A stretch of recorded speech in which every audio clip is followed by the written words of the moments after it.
Hey, je suis super content que tu sois là.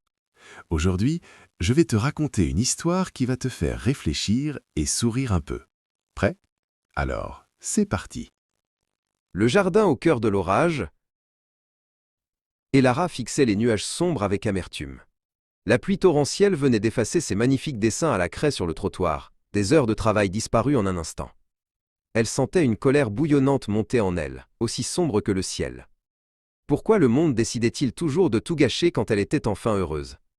Pour Elara, chaque imprévu était une tempête personnelle qu'elle ne savait pas comment calmer. C'est alors que son voisin Silas sortit pour ramasser quelques branches tombées. Contrairement à Elara, il semblait parfaitement paisible, malgré l'averse qui trempait son vieux chapeau. Il s'arrêta devant la petite fille et lui sourit doucement. « La pluie ne demande jamais la permission pour tomber, Elara, dit-il d'une voix calme. Elle fait simplement ce qu'elle doit faire. La question est, que vas-tu faire de tes pensées, maintenant qu'elle est là ?» Silas s'assit à côté d'elle et ramassa un petit caillou lisse ainsi qu'une plume mouillée. « Imagine que ta vie est composée de deux cercles, expliqua-t-il. Dans le premier, il y a la météo, l'opinion des autres et le passé. Tu n'as aucun pouvoir sur eux. Dans le second, il y a tes jugements et tes actions. C'est là que réside ta véritable force. Souhaiter que la pluie s'arrête est une perte d'énergie, mais choisir comment tu accueilles la pluie est ton super pouvoir. » Elara ferma les yeux et essaya d'imaginer ce cercle intérieur. Elle visualisa une petite forteresse dans son esprit, une citadelle où les orages extérieurs ne pouvaient pas entrer sans son invitation. Elle comprit que sa colère ne venait pas de la pluie elle-même, mais de l'idée qu'elle se faisait d'une mauvaise journée. Si elle changeait sa pensée, le sentiment changerait aussi. « Regarde les nuages, Elara, » continua Silas en pointant le ciel. « Ils passent, ils changent de forme, mais ils ne sont pas le ciel. Tes émotions sont comme ces nuages. Tu peux les regarder passer sans devenir le nuage sombre. Tu es le ciel immense qui reste calme derrière la grisaille. » Elara leva les yeux et, pour la première fois, elle vit la beauté dans le mouvement sauvage des nuées.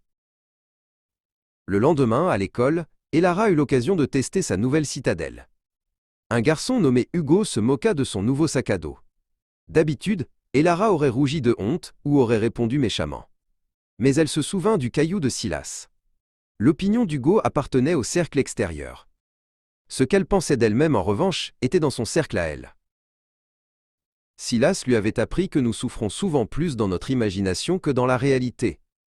En s'attendant à ce que tout soit parfait, on se prépare à être déçu.